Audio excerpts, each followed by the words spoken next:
Әр түрлі жастағы көрермендерге арналған фильм. Арман қияса барады, достар бізді шақырады.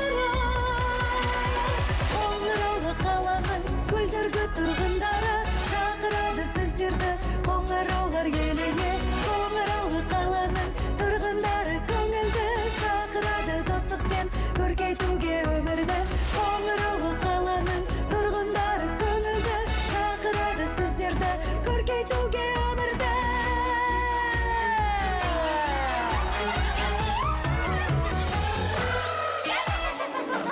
Қоңыраулы қала. Шаң сорғыш өршеленді.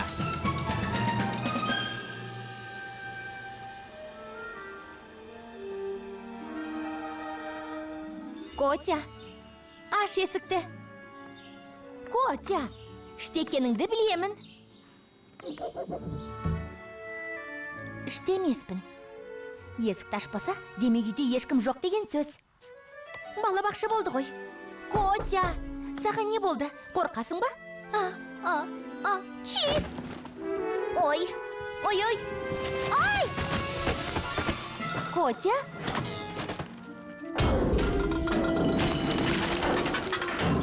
Өзім де солай деп ойлап едім. Жинастыру ойыңа да келмеген.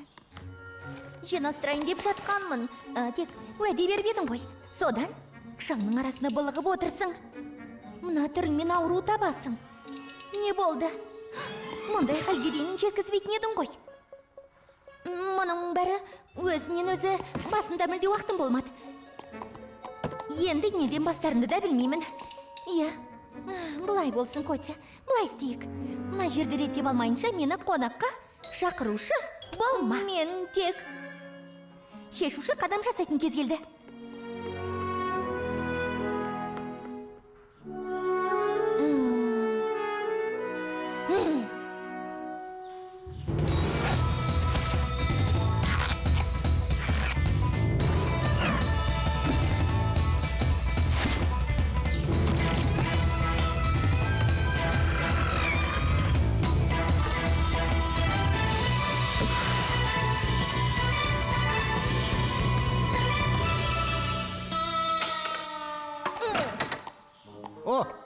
Үйді жинастыруға кірісесің бе? Кіріскен болдым. Мына жерді 100 жеңгелік 1 жыл жинаса да бітірмейді. Иә, ойлап таптым. Үлкен балгүлше ме, кәмпит бар ма? Оның қажеті қанша? Жарайды. Жасасын сүйкімді, сымбатты әрі ақылды бедакур. Оның барына шүкір деп айтшы. Не ойлап таптың? Алдымен айт. Жасасын сүйкімді, одан әрі не дегенің есімде қалған жоқ. Жарайды, бәрін айттың деп есептейік. Кеттік. Не боп жатыр? Өзіңіз көріңіз, әріптес. Бөтілгенімін сізге тазалау жұмысы іске қосылды. Бөтілгенімін сізге тазалау аяқталды. Мінсіз өтіп оралау жұмысы іске қосылды. Мінсіз оралау жұмысы аяқталды. Мұнтаздай тазалау жұмысы іске қосылды. Мұнтаздай тазалау жұмысы аяқталды. Бұл жаңалық қой. Жоқ! Ваняжан, өтінем. Жоқ! Ваня, маған бұл робот ауадай қажет. Мен жыл бойы жаңалық іздеп жүр айналып жүрем. Үй жинастыруға қол тимейді. Мен сен туралы мақала жазамын. Суретіңді бірінші бетке шығарып қоямын, Ваня. Керемет. Жаңағыдай салмақты боп тұр. Қане? Дұрыс міне. Тақырыбын қарқынды даму деген осы деп қоямын. Қалай естіледі? Керемет, е? Жоқ! Я құлаққа жағымды естіледі, бірақ роботты саған бермеймін. Сұрап әуре болма. Бұл тәжірибелі нұсқа. Оның ақыл ойын іске қосып жіберсең, соң немен аяқталатыны мүлдем белгісіз. Ваня! Саған не керек, бедакур? Қарай көресің. Саған не керек, бедакур деп қояды. Манюняның пеші бұзылып қалды. Атылып кетейін деп тұр. Сен болсаң қол қусырып отырсың. Ой, мен қазір келем. Сау бол. Жарайсың. Біз роботты 1 сағатқа ғана... Ала тұрамыз, әріптес. Ала тұрамыз. Көресің. Робот тонаушылардың өмірі соншалықты ауыр екенін білмеппін. Біреу ботқаны аз жеген сияқты ғой. Көмектессең ғой. Саған онсыз да көмектесіп жатырмын. Мына жер қазір жылтырап тұрады. Мұнтаздай тазалау жұмысы іске қосылды. Ақырын, ей, ақырын,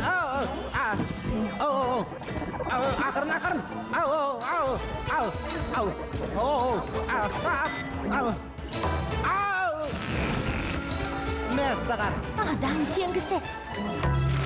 Өмірімде бірінші рет айтырға сөз таппай тұрмын. Мен болмасам қайдар едің? Мұндайды кім ойлап табар еді? Біткен жеріміз осы. Котя, менікі жым болмады. Дос шарт қоймайды. Дос деген жиналып, көмекке келеді. Қазір Федюня да келеді. Ваняны ғана таба алмадық. Бұлай болсын, кейін келіңдер ша. Сонда қалай? Жарты сағаттан кейін, не болмаса, ертең. Ыңғайсызданбай-ақ қой. Қазір бәріміз бірлесіп жылдам жинап тастаймыз. Қалайша жылдам жинастырдың? Манюня, Котяны құтқару керек. Сұмдық, масқара деп осын айттың ба? Түк түсінсем бұйырмасын. Мұнтаздай тазарту жұмысы аяқталды. Бұл не нәрсе? Шейін. Мен бір дыбыс естідім. Мен ғой, оразамды ашқан жоқпын. Таңғасымды ішкен жоқпын. Асқазаным шырқырап тұр. Манюня, кейін қайт. Мәссаған. Ваня, ақыры дегеніне жетті ме? Өз көзіме сенбей тұрмын. Сенің үйіңде бұл қайдан жүр? Оны мен. Мәселе мынада. Асты әзірлей ала ма? Оның қолынан бәр келеді. Бағбанның жұмысы іске қосылды. Ай. Ваня, данышпан. Оның роботы нағыз ғажайып. Одан сұхбат ала алмайтыным өкінішті. Сұхбатты менен алшы, өтінем. Менен алшы. Бағбанның жұмысы менсіз орындалды. Оған да қандай жұмыс тапсырсам екен? Бедакур жағаласпашы. Кәдімгі темір-терсекке сонша табынып. Бе, Манюня, бүгін бүлдірген тосабын жеп қойыншы. Жей бер ас болсын. Қараңдар. Мынау ас әзірлейтін кетік шығар. Панкрат, сенің телескопыңмен ойнап келейінші. Бара ғой, әрине, ойна. Балалар, мынау не тетік екен? Бұл оның ой өрісі кетігі. Ваня тиіспесін деп жатқан. Неге? Шынымен де неге тиіспеді еді? Бас көрейікші. Жоқ! Ой өріс тетік іске қосылды. Бұған да жеттім ау. Бұдан бұлай бұйрықты өз-өзіме беремін. Маған мына ой өрісі ұнап тұрған жоқ. Тазалықты сақта. Қозы қарынды жу. Қане жібер оны. Тосқа кедергіні жою керек. Өтінем. Қозы қарынды жудық енді. Сығармыз. Панкрат, арамыздағы ең ақылсыз сенсің ғой, не істейміз? Қашамыз! Тұра тұрыңдар. Менің қалай қирататынды көрген жоқсыңдар ғой.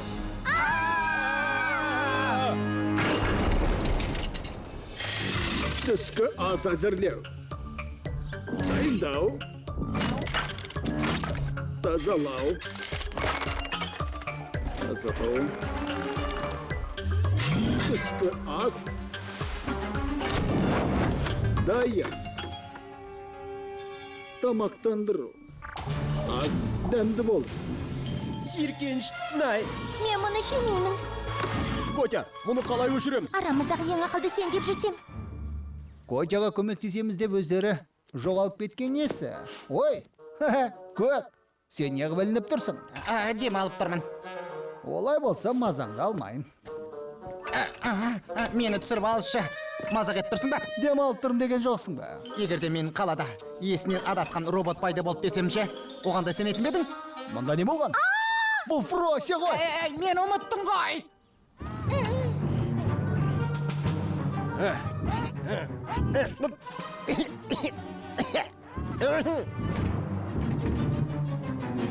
Федюня, құтқара гөр. Аңылтыр мен саған көрсетем. Фрося, мен келе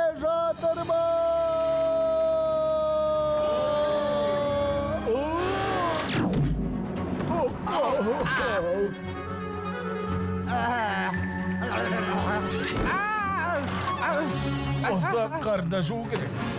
Екінші рет жұма, екінші рет тиісең шыдай алмаспын.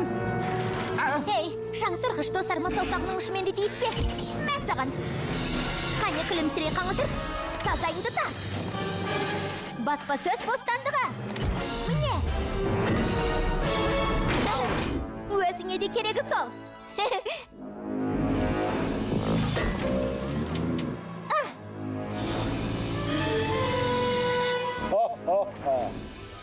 Тамақтандыру.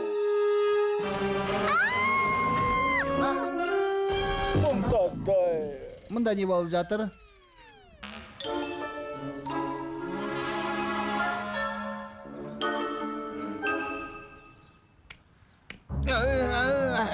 Мен сендерге бұл тәжірибелі үлгі деп айттым ғой. Өнер тапқыштардың тілінде тәжірибелі деген сөз қаланың күл талқан шығаратын құтырған робот дегенді білдіретінін қайдан білейік?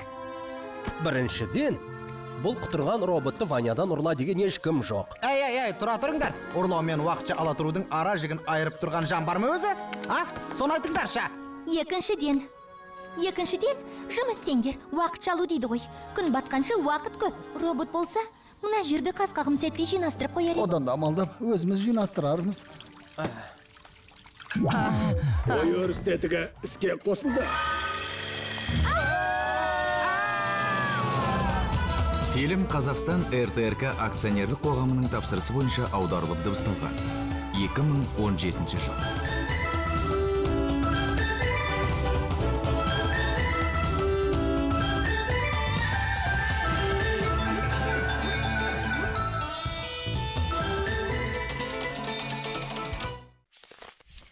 Әртүрлі жастағы көрермендерге арналған фильм.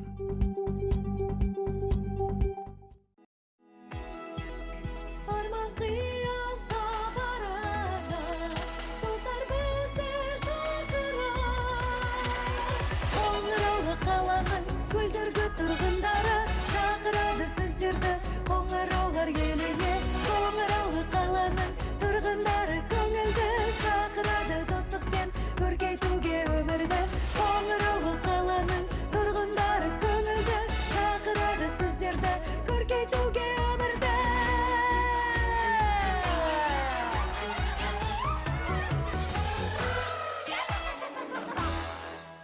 Қоңыраулы қала. Ханшайым көйлегі.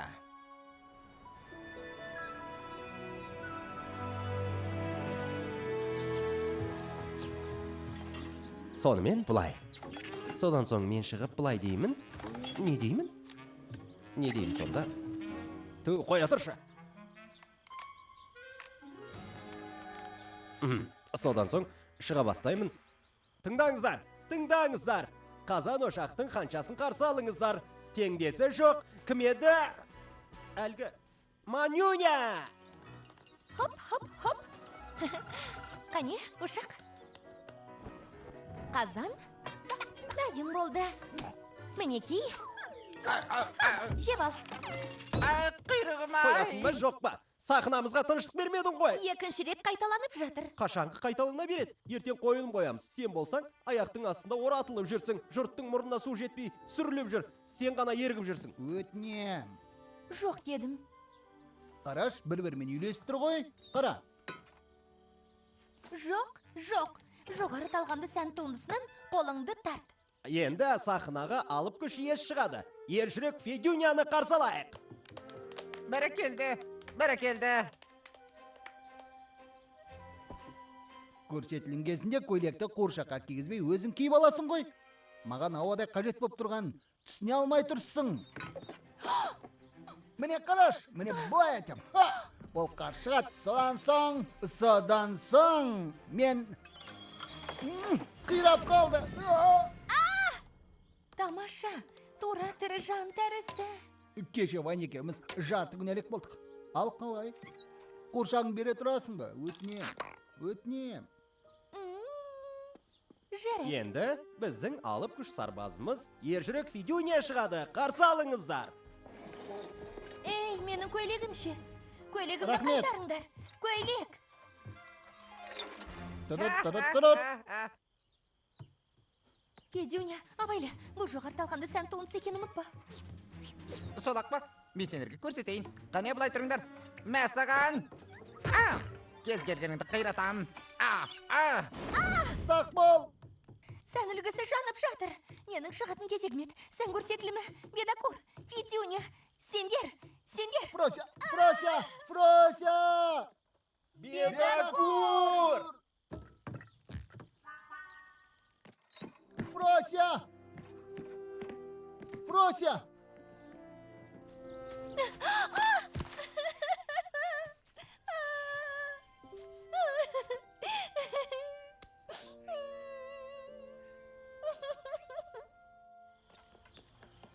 Фрося!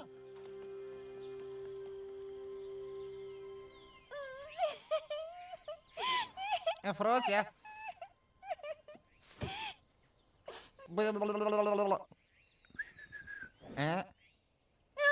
Фрося жан. Ча-ча-ча-ча.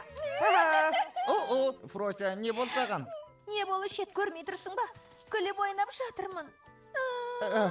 Жақсы болыпты. Енді болмағанда сары ойымға салынатын едім. Бәрі ойдағыдай болғанына шүкір. Тоқта, ойдағыдай болмай тұр ғой. Мен шыға алмайтын болдым. Сән үлгісін көрсетем деп едім, көздің жауын алатын ханшайым көйлегі. Ханшайым көйлегін жырғалап, ондайдың 100 000-ын тігесің әлі. Сахнаға ертең шығу керек. Сонда тіге алмайсың ба? Жоқ. Мүлде тіге алмайсың ба? Сәл ғана титтейде мүмкіндік болмай ма? Олай болса, көз жасыңды бұлаулап осында отыра бер. Сөзінің жаны бар. Мұнда отыра бергеннен пайда жоқ. Кірісу керек. Кеттік. Дұрыс, абайла, бұл денемнің бір бөлігі.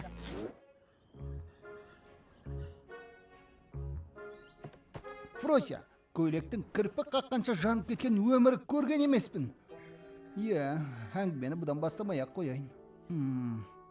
Қымбатты Фрося, менің кінәм жоқ, бәрін білдірген бедакор.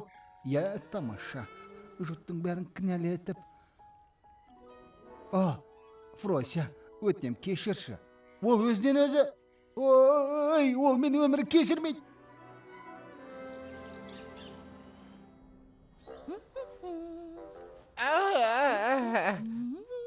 Ішім пыста. Сәлшіда. Сәлшіда дегеніңе 1 сағат болды ғой. Қол қусырып отыру менің табиғатыма жат әрекет. Не дейсің? Жай әншейін алаңдамай қой. Мен болмасам қайтер едің. Менің бар болғаныма шүкір де.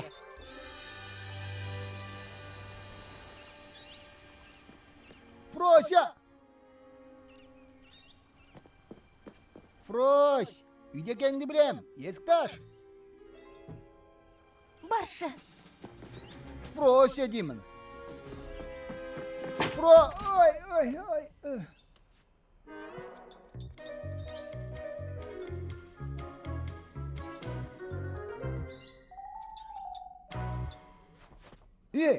Бұл не? Көк ба? Менің жаңа көйлегім. Мына көйлек бір түрлі емес пе? Қарашы. Өртеп тастаған көйлектен кем емес. Не, керемет боп тұр ба? Қалай? Басың айналып есіңнен танатындай әдемін дедің ғой. Сұмдық-ай. Біткен жерім осы. Меніңше жаман емес. Енді қайттым. Бұдан басқа пердем жоқ. Соны да әңгіме қып. Міне. Қой, тиспе. Мінекей. Ханшайымдар шақпақ матадан көйлек кимейді. Ханшайымдар мақпал мен шілтерден тігілген көйлектер. Ой. Керек десең, мен киімілгіш болып жалдаған жоқпын. Кім боп? Не деуші еді әлгі? Қуыршақ болып. Бұлай болсын. Мен қолынан келгенше көмектесін. Енді мына кісінің көмектесетін кезі келді. Аревар. Auf Wiedersehen. Мінекей. Бұл не? Жаңа көйлегіңе мата келдім. Мені мазақ қылып тұрсың ау деймін. Солай ма? Тұра тұрмаған бір ой келді. Тыңдаңыздар. Енді біздің басты көрсетілімізді тамашалаңыздар. Фросияның бірегей сән үлгісі. Қарсы алыңыздар. Я.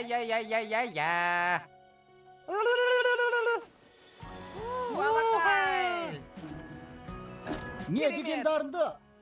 Бұл қиял ғажайып қой. Керемет. Сән үлгісі өзгерді. Бұл жаңалық қой. Керемет. Сән үлгісі деп осын айт. Менің дәмді қаусырмам тәрізді. Бұл мен. Бәрін ойлап тапқан мен. Мен болмаса, мұндай сәнді көйлек тіге алмас еді. Сөзіңнің жаны бар. Дәл солай. Фрося, саған сыйлық әзірлеп қойып едік. Құттықтаймыз. Рахмет. Мағанша, мен марапатсыз қалам ба? Ең үлкен бәліш менікі ғой. Бедакор, қайда кеттің? Қайт кейін.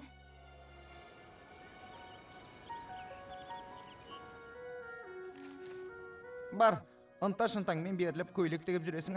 Олар болса сен туралы бір ауыз сөз айтпайды. Бедокуржан, аш тездетіп. Көк, шыққаны.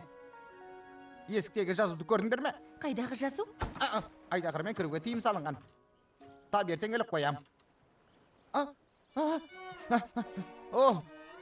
Бұл ненің есі? Танысыз қой. Ненің құрметіне пісірдіңдер? Сенің құрметіне тойдыман. Біздің теңдесі жоқ, ажайып. Шыргөбелек айналып бәрін қайраттың. Бәрін айтты, бірін айт. Керемет. Сәнгердің құрметіне. Сен болмасаң қайтер едік. Демек болмаған ғой. Енді біз де ауыз тиеміз деп едік.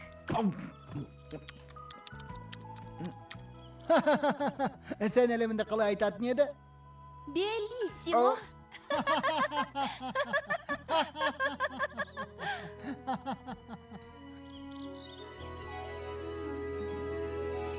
Фильм Қазақстан РТРК акционерлік қоғамының тапсырысы бойынша аударылып дыбысталған. 2017 жыл.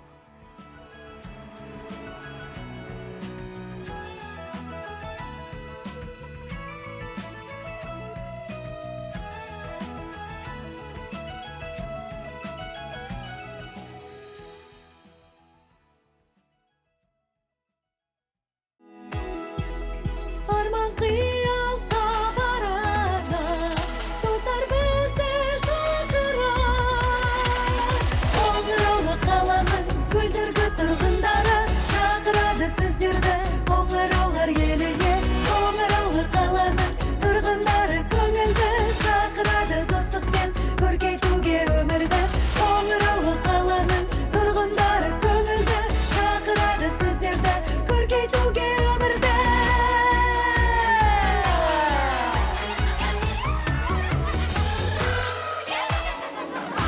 Қоңыраулы қала. Жаңа жылды тонаушылар.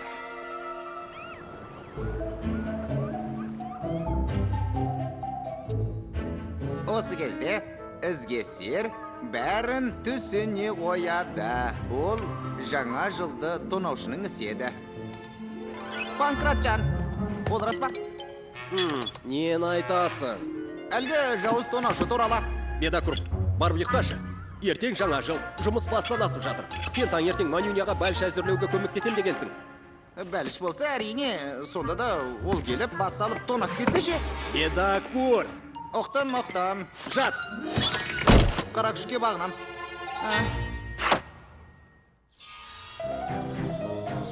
Бірақ жақын маңда болса не болады? Көз алдыңа елестетші. Мына бедокурды менен аулаға кетіңдерші. Фросия. Жоқ. Котя. Маған былай қарама. Жаңа жылда тонаушы туралы аузыңды ашсаң, мен үйіме қайтып кетем. Ол кітапты Панкрат берген, сондықтан Панкраттың өзі енді... Панкратжан.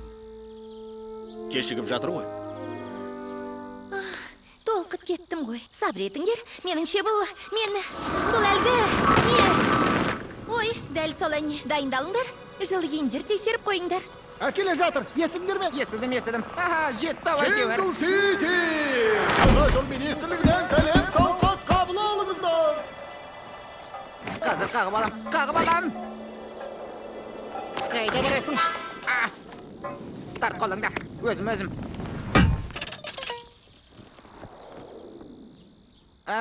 Қуанбайсыңдар ма? Алақай! Алақай! Я.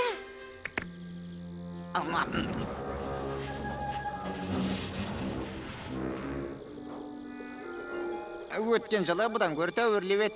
Тездетіп ашайықшы. Қане.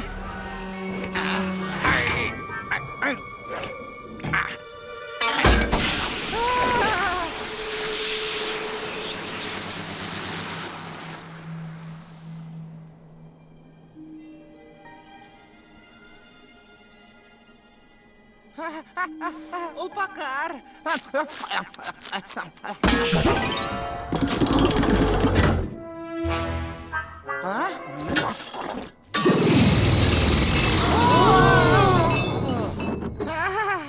Шырша.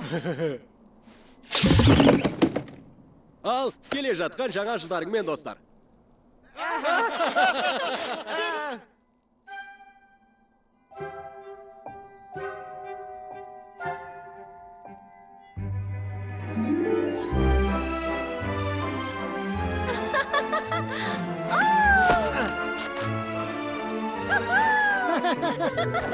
Покрачан.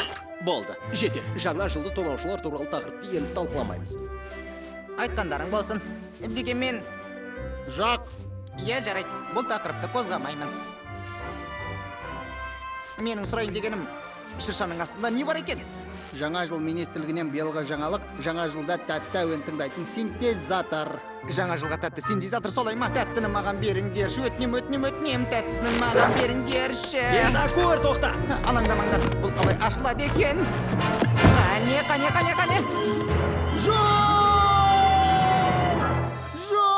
Тетігін таптым.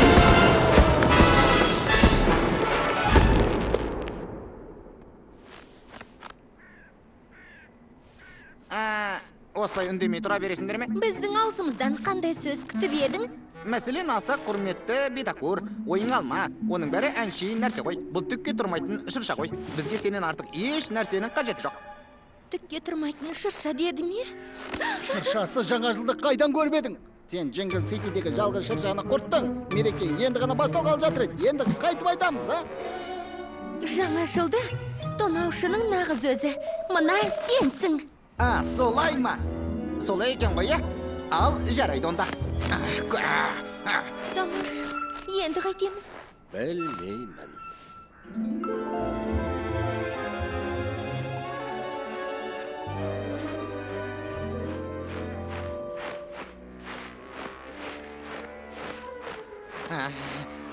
Аязға шыдам береді.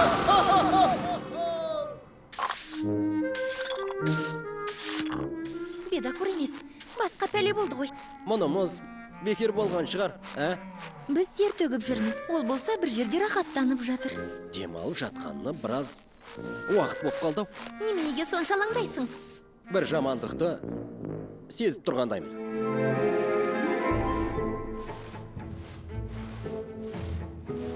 Әлі өкінетін болады.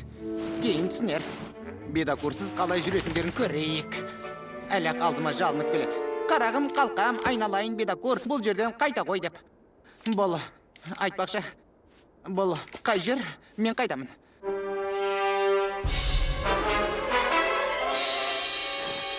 Мен қорқпаймын. Адасқанда жоқпын. Жаңа жылды тонаушылар деген болмайды. Мұнда кім бар? Мен сені қорқпаймын. Тоқта, маған жақындама. Тұрған жерінен қозғалма.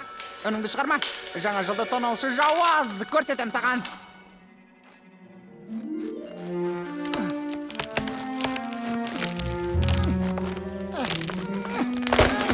Сәт бол!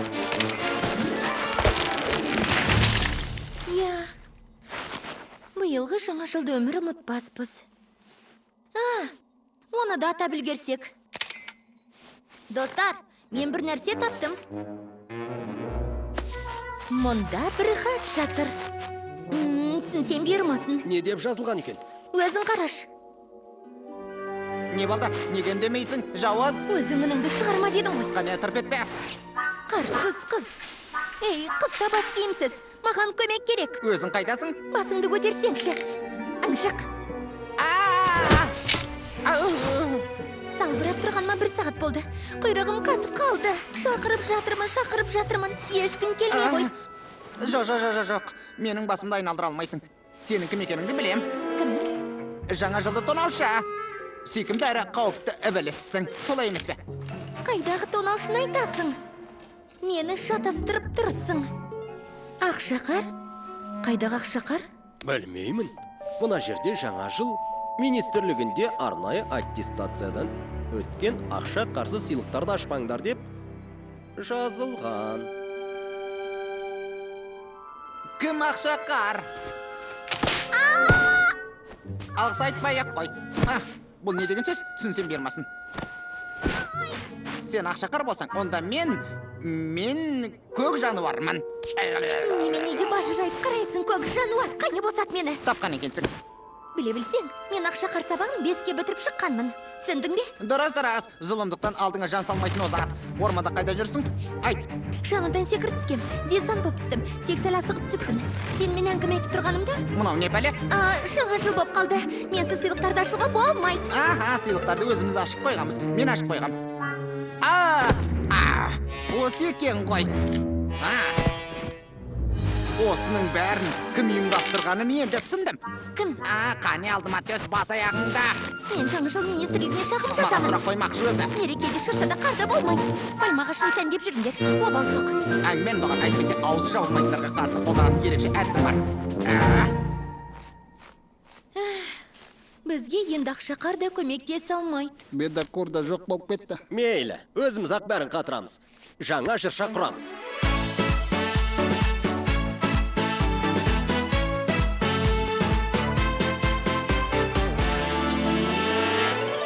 Ей, достым, кел бері қарай.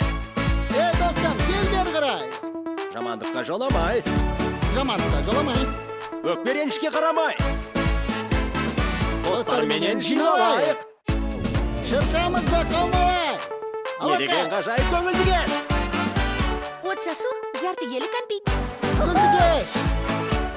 Жаңа жылдық жүздесуде Шыршатқа бөлінге. мен де сен де ол да сен де риза болыңды. Жаңа жыл, Жаңа жыл. жаңа жыл, елге барынша қызыққа кенелген. Жаңа жыл, жаңа жыл, жаңа жыл, сый сияпат сыйлайтын кез келген. Жаңа жыл, жаңа жыл, жаңа жыл, достығымыз жарасқан ежелген. Жаңа жыл, жаңа жыл, жаңа жыл, достығымыз жарасқан ежелген. Қаңылдырға тиіспе. Сен мұның мән сөзін тұрған жоқсың. Бұл не сонда? Дауыс жарысып шақырып шығып жатыр. Тынышталыңдар, тоқтатыңдар. Сендерге кімді әкелгенімді білесіңдер ме? Кейін мақтай жатарсыңдар. Мақтау? Бедокур, жаңа жылда тонаушыны қолға түсіріпсің. Бедокур, арамыздағы жүрек жұтқаны сенсің, Бедокур. Сен нағыз ежүрексің. Ой, Бұл ақшақар ғой. Сонда қалай? Ақшақар ма? Түсіндіңдер ме? Қане. О, міне, жаңа жылды осылай атап өту керек. Жарайсыңдар.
Жақсы жұмыс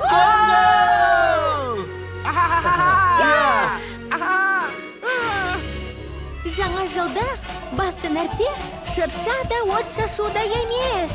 Сыйлық та емес. Жаңа жылдың ең басты сыйлығы ол достар.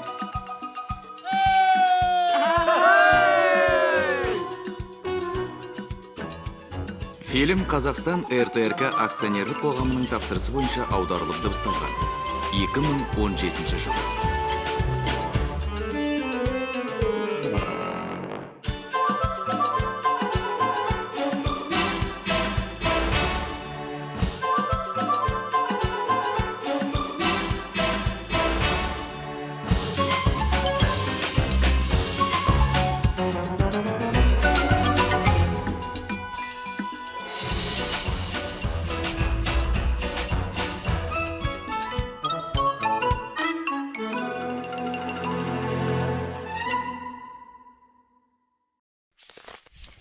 Әртүрлі жастағы көрермендерге арналған фильм.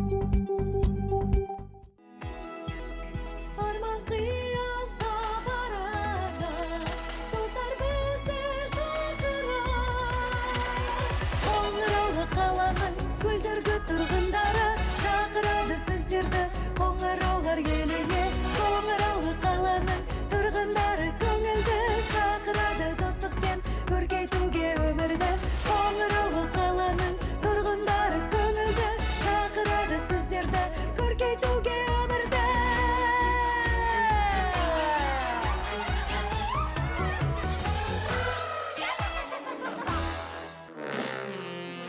Қоңыраулы қала. Ең әдемі жанға.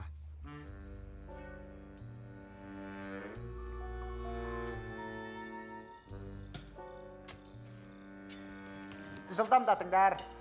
Ширағырақ қимылдаңдар, достар. Болсаңшы.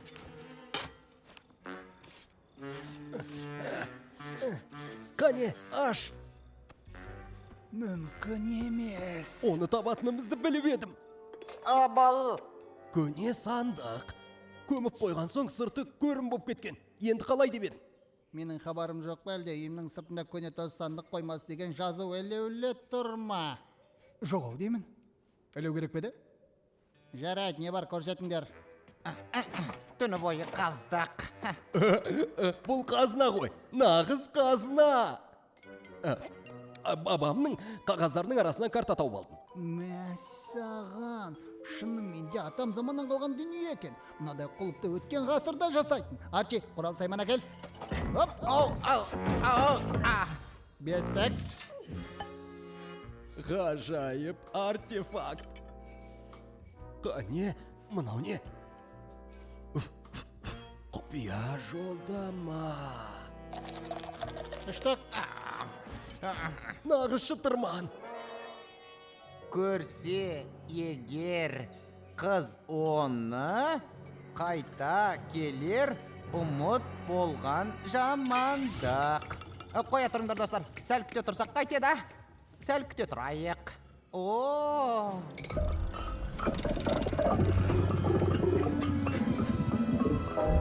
О, Коперник, көрсе ғой. Ең. Әдемі. Барлықтарың алғыс айтқым келеді. Бұл мен үшін үлкен мәртебе. Алғыс айтам менің. Бұл туынды мен үшін жаратылған. Қыздар, менің жақсы жаңалығым бар. Диадеманы Ей! мұражайға қоямыз деп шештік. Мұражай деген бізде атымен жоқ. Денең екеуміз оспен айналысып жатырмыз. Қайдағы мұражай? Не деп кеттіңдер? Мінекей, Мұражайда тұрғаннан гөрі менің басымда әдемі көрінеді.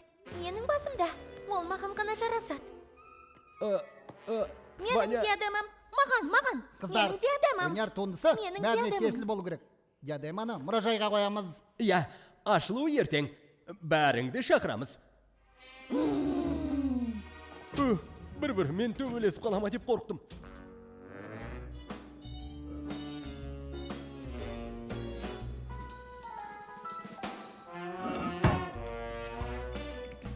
Панкратжан, қыздарға диадеманы көрсетпеуіміз керек еді. Одан тездетіп құтылуымыз керек.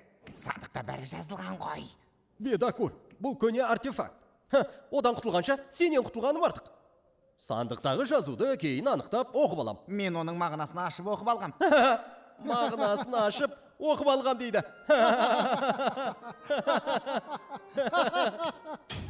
Әзілді бұлай қоя тұрайық. Диадеманың қауіпсіздік жүйесін ойластыру керек.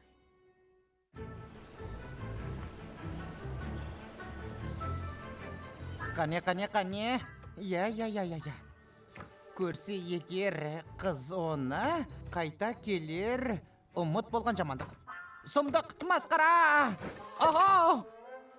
Әлде түймедейде түйеді етіп жатырмын ба? Бірақ түйсігім, иісшілдігім мені алдаған емес. Оны орнына қайтару керек. Көміп, суға батырып, көзін құрту керек. Айтпат деме, құйрығымды кесіп берейін, бір жағдай болатынын сезем.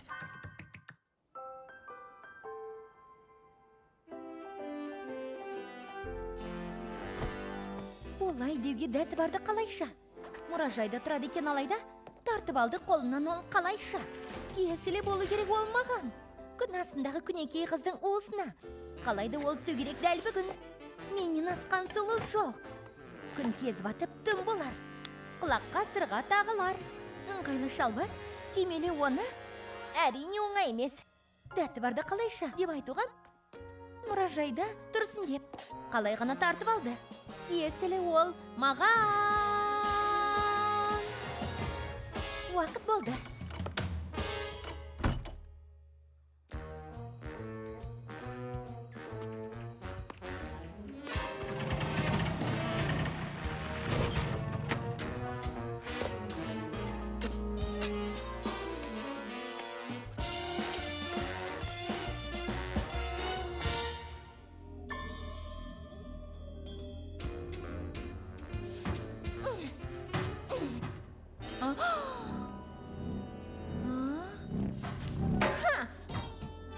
Немене?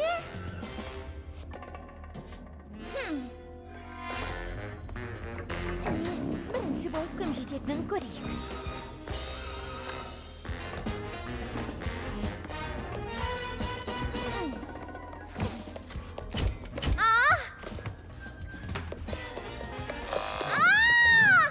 Не болып жатыр? Қозғалма. Кәмпит, бедакор. Мұнда не болып жатыр? Қыздар, меніңше бірлесіп әрекет ететін кез келді.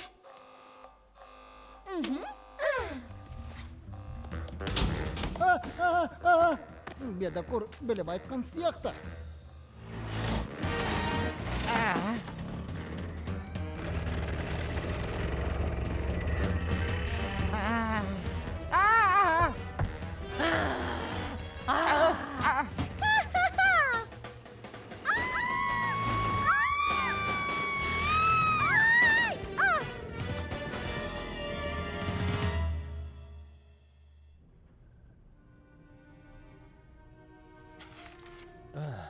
Сені қалай оқсақ екен?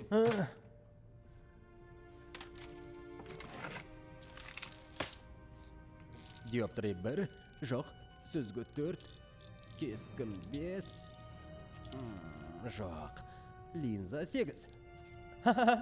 Қозғарының шоқ жұлдызы. Таптым! Бұлай, көрсе егер қыз оны, қайта келер ұмыт болған жамандық.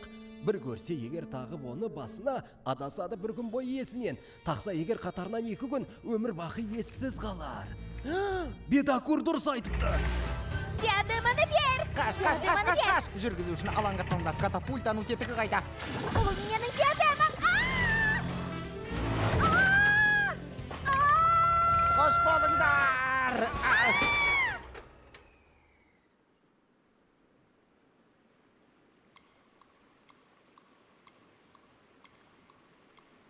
Айттым ғой, кезек кесіп тағамыз деп. Бірінші кезекке менмін, бірінші кезекке менмін. Қыздар, сендердің мазаларыңды алғым келмейді, бірақ сендердің көмектерің керек сияқты. Қоя тұршы! Кестені мен ойлап таптым. Демек, мен біріншімін. Әліпби бойынша мен біріншімін. К деген Котя. Содан соң барып Манюня. Фрося кетеді.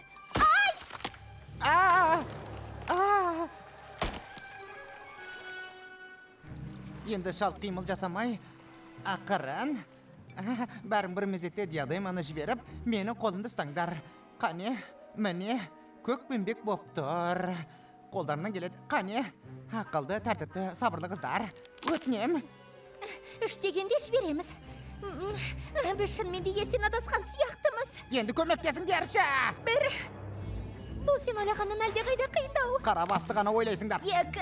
Қолынан келеді, Котя. Қолынан келеді. Қияли. 3. Стаптарман. Ау! Стаптарман.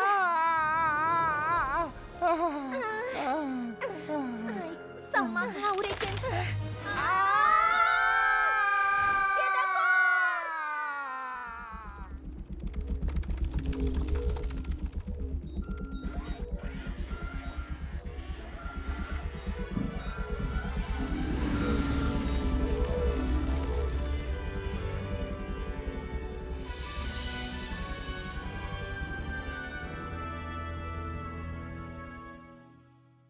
Ширағырақ, қыздар, ширағырақ. Қалай өкінетіндеріңді көрсетсеңдер. Қатты өкінеміз. әлі сен алар емеспін. Бұл сұмдық болды. Бізді кешірші бедакур. Ай, несін айтасыңдар, қыздар? Қаза беріңдер.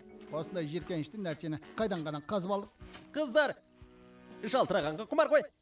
Естерің шықты ғой. Бедакур болмаса, есіме алсам денем түршігет. Ақыр соңында одан өзіміз құтылдық қой. Иә, табандап тұрып алып өтінген соң құтылдыңдар ғой.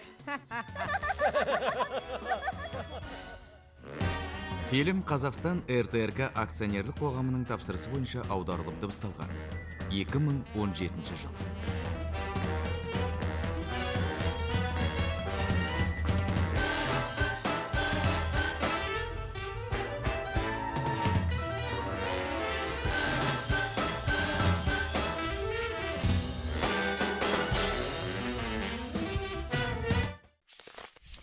Әртүрлі жастағы көрермендерге арналған фильм. Арман қияса барады, достар бізді шақырады. Қоңыраулы қаланың көлдергі тұрғындары шақырады сіздерді. Қоңыраулар еліне, қоңыраулы қаланың тұрғындары көңілді шақырады достықпен көркейтуге өмірді.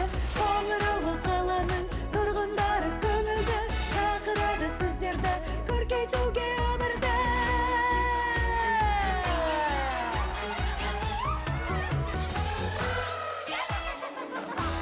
Қоңыраулы қала. Тарақан.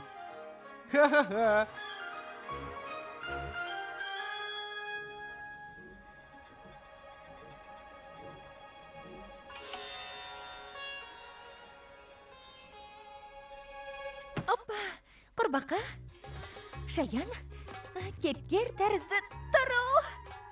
Азғана қалды.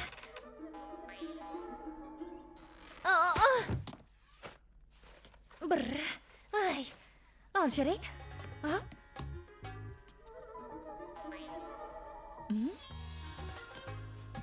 Алдымен түскасы шейін.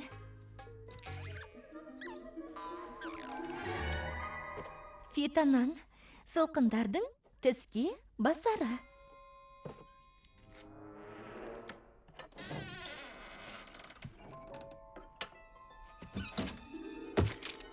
Бұл не?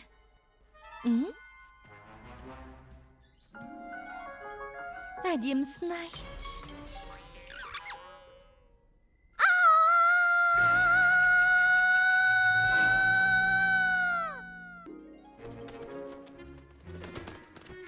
Тарақан? Қорқпашы, Фрося. Джингл Ситиде бұрын соңды мұндай жағдай болған емес. Жоқ болған емес. Сен алар емеспін. Мен де біразға дейін сен алмай жүргемін. Морты, мұнандай. Өзі сондай, ол бір... Мұнда не қылып отырмыз? Кеттік, түрін көрейік, қане. Есің дұрыс па? Әлі сонда болса ше. Жасырынып отырса. Ой, қорқам. Кіріп келгенде алдымнан шыға келсе. Қорқынышты болмай қалды. Онда неге қорқуым керек? Өз не қылған мақұлық? Мұрты соншалықты ұзын ба? Мынадай. Мәссаған. Сақалы ше, аяғы ше, үлкен бе? Қисайған ба? Солай ма? Сонда дене түршігетіндей қисайған, көзіне шашы жалбырап түскен, қолы жоқ, орында темір ілмегі бар құбыжық па сонда? Ай! Қолға түсірсек, әбден зерттейсің ғой. Мәссаған. Өміріңде тарақан көрмеп пе едің? Қалада бұрын соңды тарақан болған емес деп өзің айтқан жоқсың ба? Енді пайда болыпты. Бір ғана тарақан болмаса қайтеміз, қатары көбейсе ше. Үрей тудырма. Біз қарсы тұра аламыз. Біз қарсы тұра аламыз. Эй! Біз дегенің кім? Тарақан аулайтындар.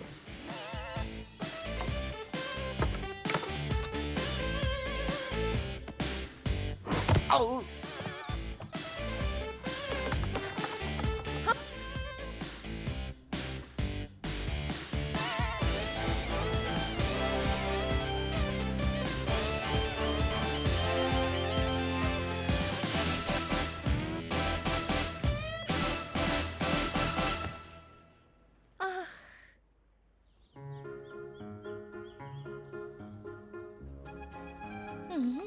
Набада.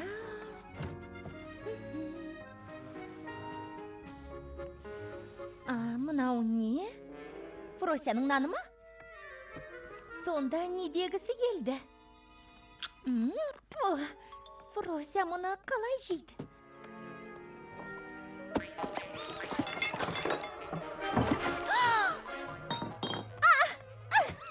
Мәсаған, көрсетейін саған.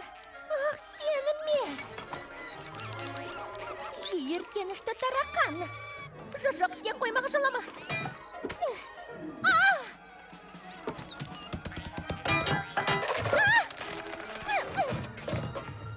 Менің ядайғаны мұнтастай тазас білмем.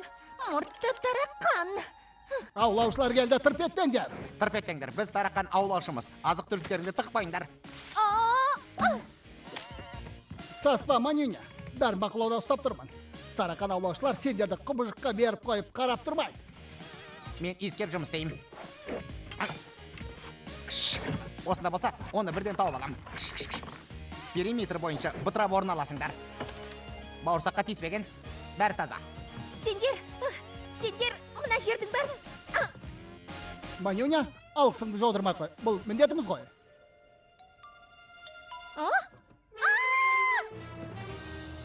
Қоқым қана қалыпты.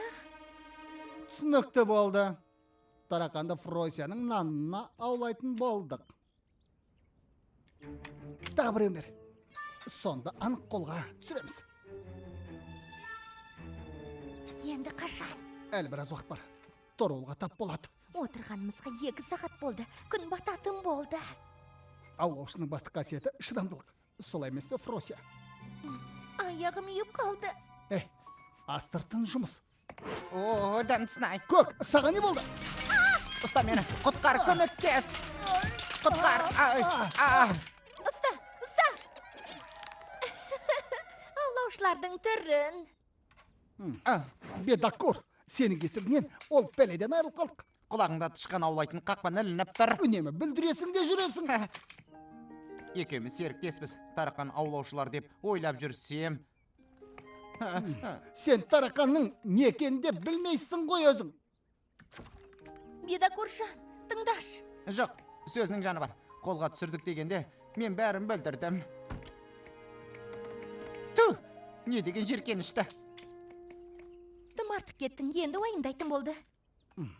Сабасына түскен соң қайтып келеді.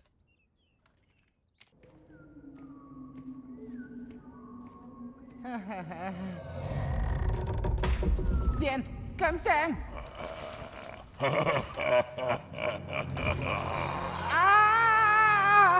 Көмектесіңдер! Кім бар? Көмектесіңдер!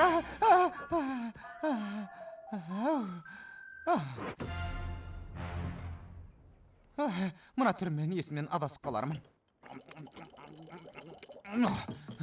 Мен бір түс көрдім. Айтсам сенбейсің ғой.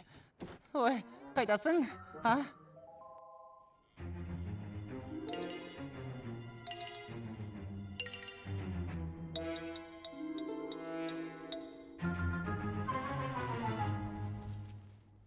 Бұл бітетін әңгімеме жоқ па? Не? Сенің құрып қойған тұзағыңды айтамын. Анда. Не болды?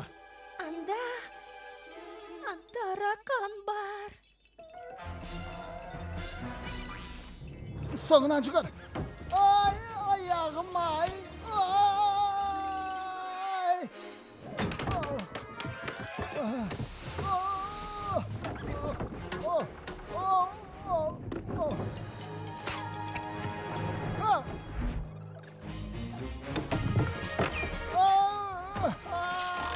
Арқан, айтпақшы, шыбын ұрғыш бар ғой.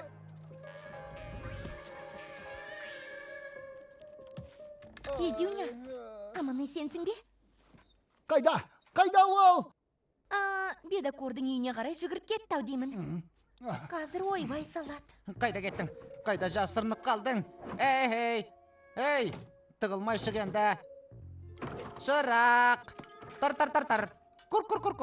Гүл. Қайда кеттің, Шырақ? Шырақ жан. Шырақ жан. Мұнда кенсің ғой, достым. Та қаштың ба? Тыныш отыр деп айттым ғой саған. Әйтпесе құбыжық тарақан келеді. Федюня оны қолға түсірмейінше сені еш қайда жібермеймін. Тарақан аулаушылар келді. Тырп етпеңдер. Тарақан. Қайдағы тарақан? Өзің сондайсың. Федюня. Ей, торуылдап отырып қалғансың ба? Тарақанды жіберде былай тұр. Шетте шық қане. Федюня, бұл менің досым Шырақ. Оны саған бермеймін. Барда тарақанды аулай бер. Далаға шыға алмай, қорқып отырмыз. Ол, әне. Бұл жарық қоңыз ғой. Қайдағы жарық қоңыз? Не деген сүйкімді. Шырақ, оған аяғыңды ұстатқызшы. Тарақан ба жарық қоңыз ба бәрібір емес пе? Қай-қайсысы болсын жиркенішті ғой. Сүйкімдісін ай. Пути.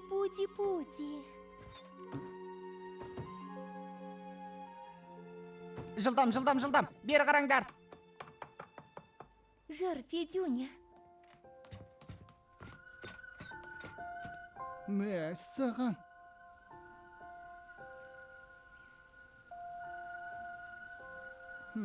Не деген әдемі? Тарақан болып көрінгенмен, бәрі-бірдей тарақан емес. Достар, бір қарағанда біреу жексұрын болып көрінуі мүмкін. Бірақ жақын таныса келе, тәп-тәуір сүйкімді жарын екеніне көзің жетеді. Солай екен.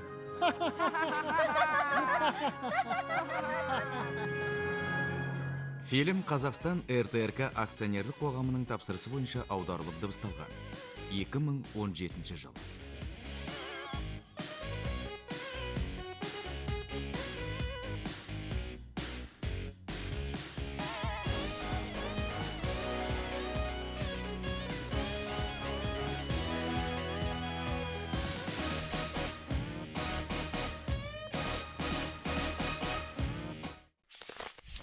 Әртүрлі жастағы көрермендерге арналған фильм. Арман қияса барады, достар бізді шақырады. Қоңыраулы қаланың көлдіргі тұрғындары шақырады сіздерді. Қоңыраулар еліне, қоңыраулы қаланың тұрғындары көңілді шақырады достықпен көркейтуге өмірді. Қоңыраулы қаланың тұрғындары көңілді шақырады сіздерді көркейтуге өмірді.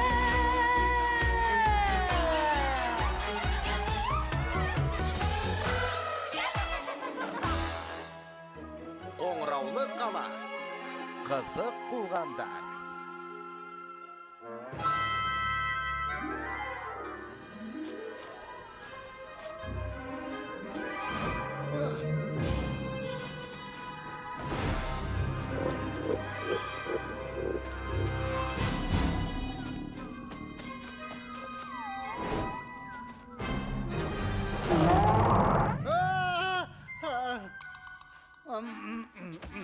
Айбетте. Ай, Аяқталды әйтеуір. жалықтырып жіберетін киноны көрмегелі біраз болды. Іш пысты. Попкорн менің сүйікті асым. Жоқ, бұл түкке жарамайды. Қорқатындай дүние емес. Зәре құтыңды қашырады. Рас па, Ваня? Әлжуаз. Жалықтырған жоқ. Иә. Міне көрдіңдер ме? Үрей тудыратын кеш ертең болады. Жүр кеттік беда Куржан. Саспенс жетпей қалды. Иә, Хичкок емес. Көтереміз, салып жібереміз, кинопроекторды алып жүреміз. Көмектесіп жатқаныңа рахмет беда Куржан. Кинон қиын екен. Қарай гөр өздерін. Оларға бәрібір. Мереке алдындағы қуаныш жоқ. Көбелек. Үрей қорқыныштың сезімі жоқ. Мерекелік көрсетілім жайына қалайын деп тұр. Жазатын тақырып жоқ. Бірде бір оғаш, немесе үрей туғызатын жаңалық жоқ.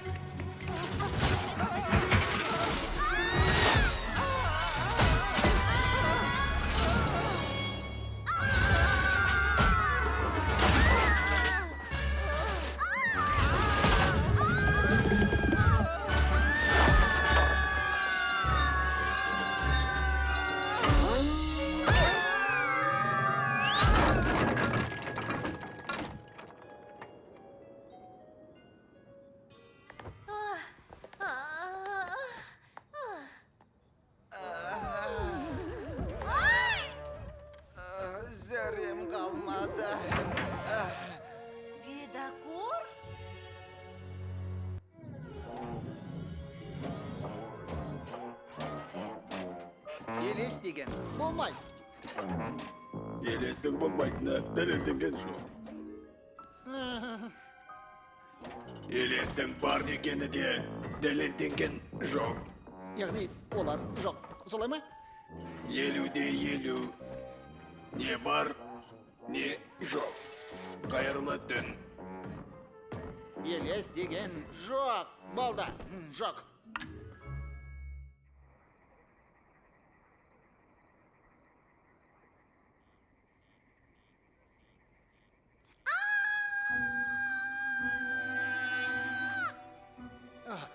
Не болып болды? Фрося, Не болды? сабыр ет, бәрі дұрыс болды.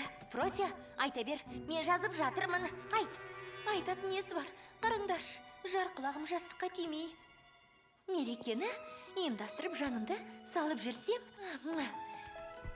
әлі талай шаруа бітіру керек. Тамаша.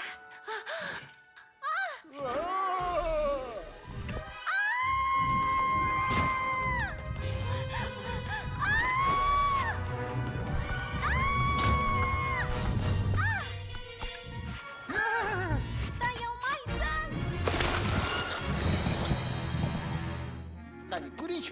Фрося, қозғалма. Тамаша, қане қозғалма. Мүмкін емес. Керемет! Жаңалық деп осын айт. Жаңалық!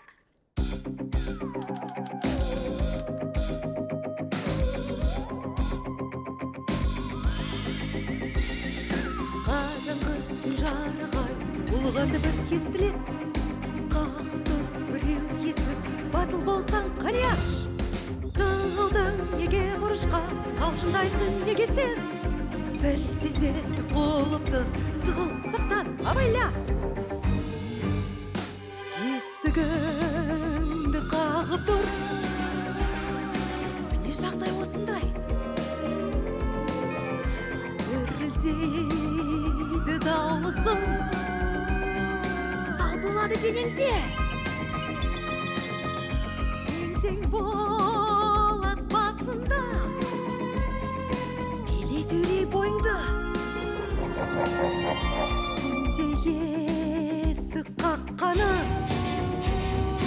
естіледі қаттырақ. Олай болу мүмкін емес. Сенбеймін. Жекемді басатын темедағынан шай демдедім. Жоқ, бойды сердетін сусын берші. Ол келмейінше мен көз ілмеймін.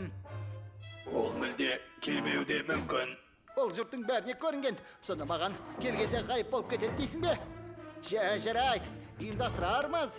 Керемет кездесуді. Қызық екен, елес деген қандай болады,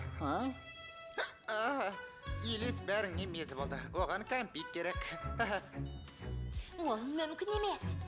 Тамаша. Демал, тынығып ал. Елесі менің қуыршағым. Материал жеткілікті. Бүкіл қала дүрлігіп кетті. Қыбжықтар балының алдында керегі осы. Қыбжықтар балы. Кәмпит. Керемет. Жей ғой же, бедакур шаным. Ваня үшін біреуін аванс ретінде бере аласың ба? Қалағаның болсын. Тек Ваняны қорқытпаймыз, ол артық. Ертең финал болады. Бүкіл қойылымның апофеозы. Сен қыбжықтар балында шығасың да, ұлайсың. Содан соң елес туралы бар шындықты жайып саласың. Бұл нағыз хит болады. Жарайды, жақсы. Мен кетейін. Халім мүшкіл болып тұр. Зорығып кеттім. Жақсы, кеттім.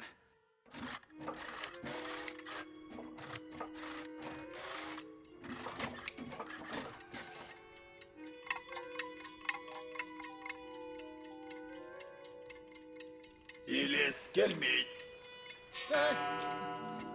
Келмегені қалай? Сағат түнгі 10 болды. Статистика бойынша елес кешкі сағат 8-9-дарда пайда болады. Жата беруге болады. Жатпаймын, тапқан екенсің. Босқа. Әуре болып дайындалып па? Мен қорқпаймын деп сөз беріп, сол сөзінде тұруға барынша тырыспақтым. Керек десе, қарсы шығуға да дайын болдым. Жиналғаны. Қайда, не үшін? Мен бұдан артық делмаймын. Азаптанып, қорқып отырғанша, оны өзіміз іздеп тауып аламыз. Мен ешқайда бармаймын. Күтте берсем, зәрем қалмайды. Істі насырға шаптырмау керек. ең мықты психологиялық көмек көрсету жұмысы іске қосылды. Сен түйсік тетігін өшіруді біраздан бері қалап жүрген дейсің. Алға! Түйсік тетігі болды. Міне, дұрыс болды айтпесе, тым ақыл қойсып кетті. Қоңыраулы қалашығының тұрған жері қозғалыс датчигін іске қосу керек. Іздестіру радиусы 1 шақырым.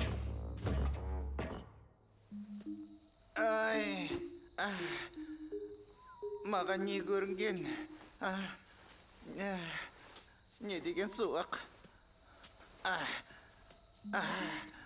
Бойым мұздап бара жатыр.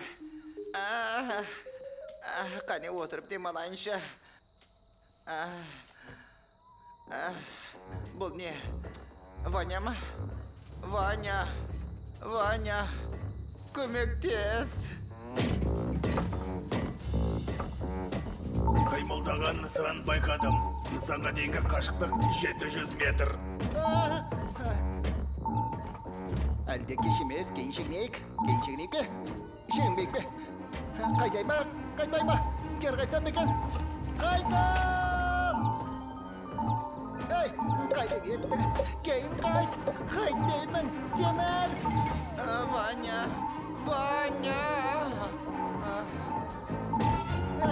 Зейбатпан Темір, артпан Темір! Жоқ, мен олай ете алмаймын! Жоқ!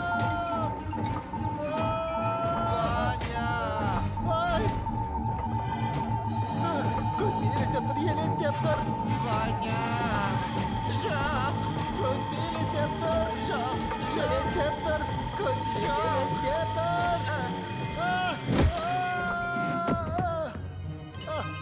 Ваня!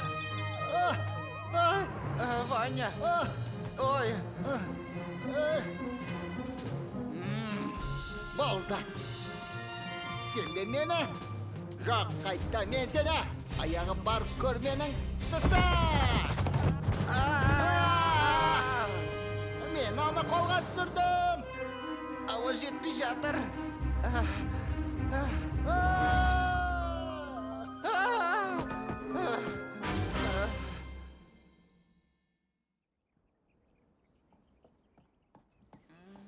Ваня, бәрі дұрыс па? Дұрыс, мен елесті қолға түсірген сияқтымын.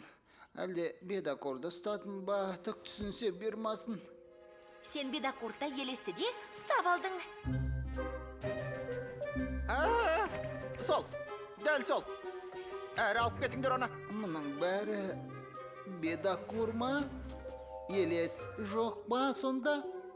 Солай ғой деймін. Иә. Онда неге сап-сары болып кеткен? Кәмпитті көп жеп қойған.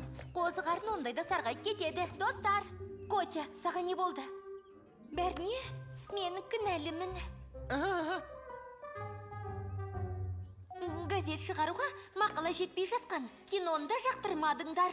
Амал жоқтан, сосын мен жаңалық үшін, қала үшін бел будым. Сендерге айтып берем деп ойлағам. Бүгін мереке кезінде елес бәріңнің үрейіңді қашырған соң айтпақшы едік. Алдымен қорқытып. Содан соң шындықты айтпақшы едік. Табылған ақыл екен. Білем, мен дос деген атқа лайық емеспін. Кешіріңдерші. Өтінем, кешіріңдерші. Бұдан былай олай жасамай уәде берем. Жарай ма? Жоқ. Я, бұл менің алғашқы селфи ефирім. Бүгін құбжықтары мерекесі. Қорқанынан есім шығып кете жаздап, бедакур болса, мандаринға айнала жаздаған. Солай, Котяға кешірім беретін болдық. Мереке ұйымдастыратын адам керек қой.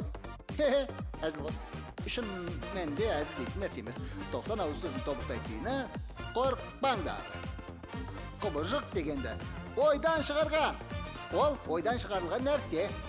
Біраз тер төктім әрине, бірақ бәрін жеңдім. Сендердің қолдарымен келе ме? Мерекелік көрсетілімде басталды. Фильм Қазақстан РТРК акционерлік қоғамының тапсырысы бойынша аударылып дыбысталған. 2017 жыл.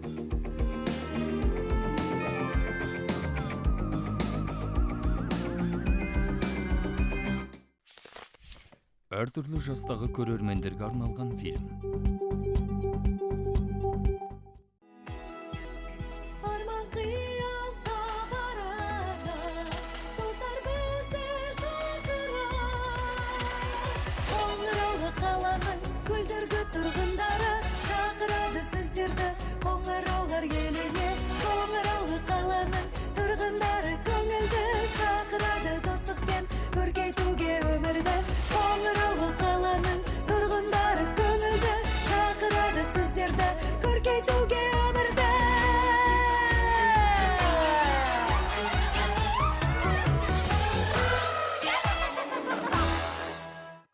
Қоңыраулы қала.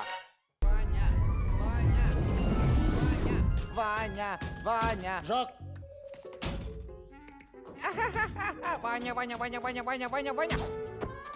Бедокур, сабыретші. Адамның есін шығарып жібердің ғой. Мә саған, мынау не? Балды жетер, бұл жерден табаныңды жалтыратқан е. Ваня. Рышқал, істен шық, оффлайн боқ бол. Ваня. Сонымен, Арчи, орныңа бар. Бүгін біз тарихта қалатын ғажайып жасаймыз. Зерттеуіміздің шешуші фазасына кірісеміз. Бірінші фаза. Бірінші фаза бар. Екінші фаза. Екінші фаза бар. Үздіксіз синхрондалды. Жол ашық. Кетті! Ой, меніңше Демек, менсіз кеттің ғой. Көрерміз, Ваня.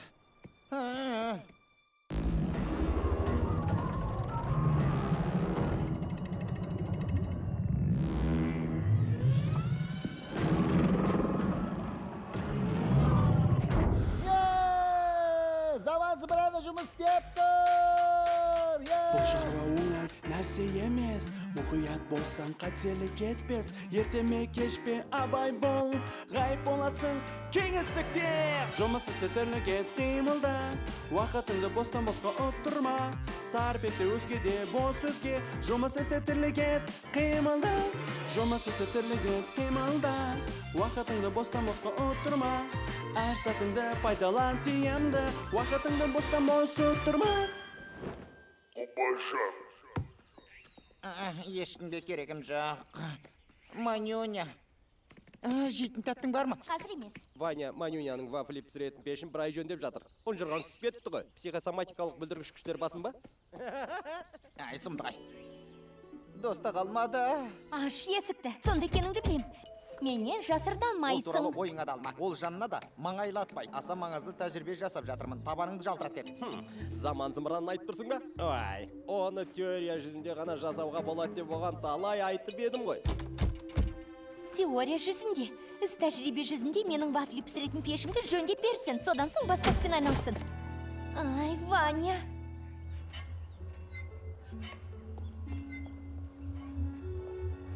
Ваня, мұнда не боп жатыр? Соңғы сатысы қалды. Бір ғажайып болмақ. Бедокур, айып етпе. Ренжітейін деген ойым болған жоқ. Ақыры дегеніңе жеттің бе? Заман зымыраны сонда қалай жұмыс істейді? Ең бастысы, керек уақыт қойып, содан соң тұтқан түсіріп, тетікті басасың. Ал кеттік! Қайда кеттік? Ауруханаға ма? Қане төсекке барып жат. Ауырғың келе ме? Сен неғып тұрсың, Темір? Қане тез шайне қой. Шайнекті жылдам қайнату бағдарламасы қосылды. Бедокур, жылдам таңғурай тосабын алып кел. Бір банка қалған сияқты. Бедокур, болсаң шенді жүгір. Қане?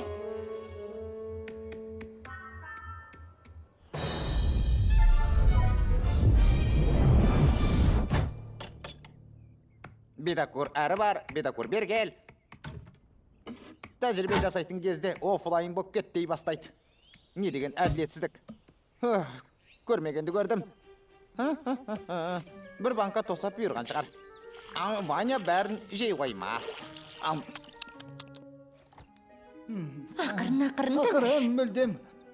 Атаушы болма. Ваняның халі мүшкіл екен. Шайды ішкізе беру керек. Тосапты да тосаптан көбірек жегізу керек. Тұрмай орныңнан, Ваня, жат. Қане, не болды? Панкрат.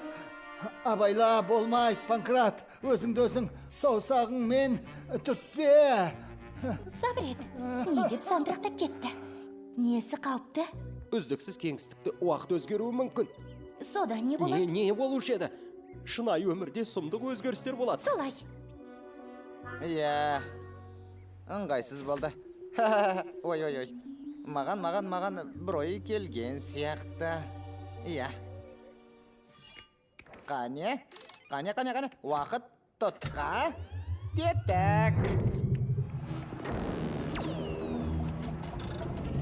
Бедокур, не болды саған? Жүгірсеңші.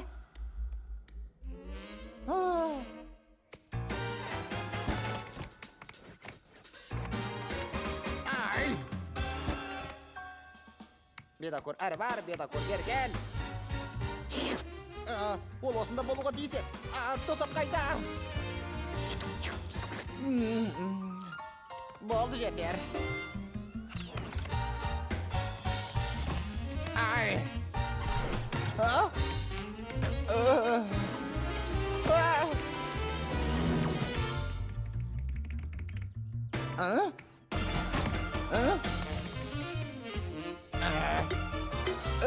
Оп. Болды. Көксу мұрын. Ай.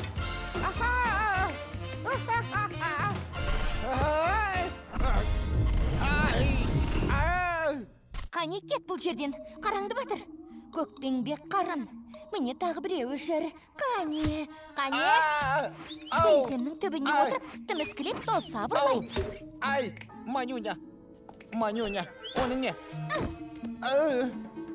Панкрат, іздегенім сен едің. Не деген Көкпеңбек? Панкратжан, тезірек кітапханаға барып, үздіксіз кеңістікті уақыт туралы оқып алайықшы. Әйтпесе Манюнямыз бұзылды, қарашы. Бұзылды деп кімді айтып тұрсыңдар? Панкратты неге ақымақ етіп тұрсың, Онсыз да қылас. Сендердің бәріңе не болған? Қоян жүрек дейден менің соңынан еріп жүрмесін. Оны суқаным сүймейді. Эй, Фрося, саған не көрінген? Федюня, қоян жүрек. Қане көк қарын. Тосапты қайтар. Не білдіріп қойдым? Біздің сүйікті қоңыраулы қаламызға не болды? Амансыз ба, қалқам? Сәлем, Ваня. Мұнда келгенің қандай жақсы болған. Тез етіп заман зымырына қайта баруым керек. Саған бір банка тосап әкелмекші едім. Ой, бар болсын. Қысқасы біреу келіп саусағымен тиіп кетті де, бітті. Бәрі тынды. Манюня, Панкрат, Фрося да қысқасы бәрі құбылды. Тез етіп мені заман зымырына жеткізші. Өтінем. Өкінішке қарай бүгін заман зымыраны жоқ есесіне шипасын беретін стационар бар. Сіздің әріптесіңіз бізде жаттар. Заман зымыраны жоқ па? Сонда қалай?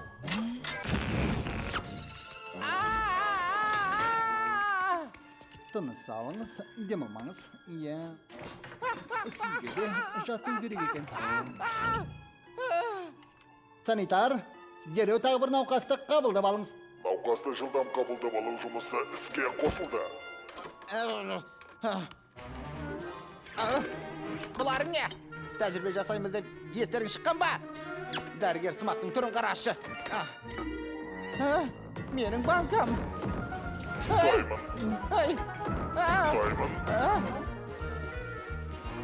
Ұстаймын. Сөйлейтін шайнек. Тұра тұрыңыз, қалқам. Емел аяқталған жоқ.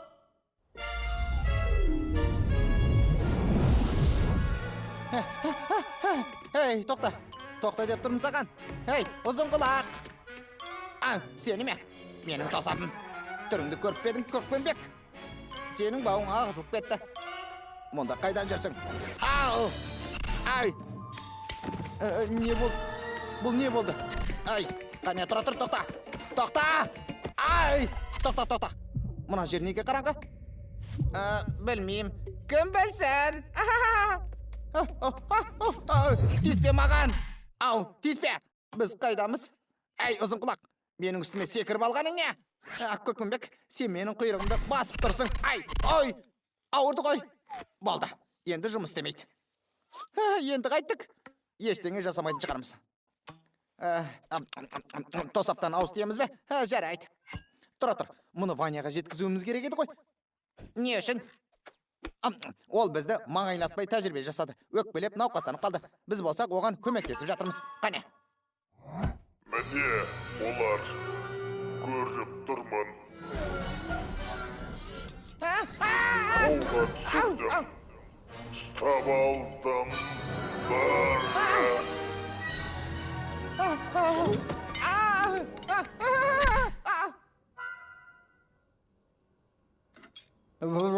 Екеу емес пе едіңдер? Бедокур, Бедокур сені таптыға әйтеуір. Манюня, Енді кім деп едің? Сен үздіксіз кеңістікті уақытта жоғалып кеттің. Бәрі біткен екен деп ойладық. Ваня, мына затты бір ай бойы құрастырды, сенесің бе? Біз қолдан келгенше көмек көрсеттік. бір ай. Сен қанша уақыт өтті деп едің? Көкпенбек. Бір апта деп пе едің? Осының бәрі мен үшін бе? Әрине сен үшін, Бедокуржан. Сүйкімді менің, көкпеңбегім менің. Бедокур! Достым! Саған дауыс көтеріп сөйлегеніме ренжіме, заман зымыран саған әбден сынап болған соң көрсетейін деп ем. Оны өзің сынап көрдің. Ваня, мен саған аздап тосап алып келдім. Тосабыңды қоя берші, өзің аман есен оралсаң болды. Достар, сендерден артық жан жоқ екен.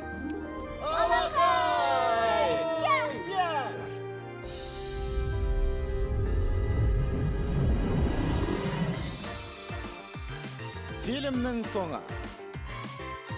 Фильм Қазақстан РТРК акционерлік қоғамының тапсырысы бойынша аударылып дыбысталған. 2017 жыл.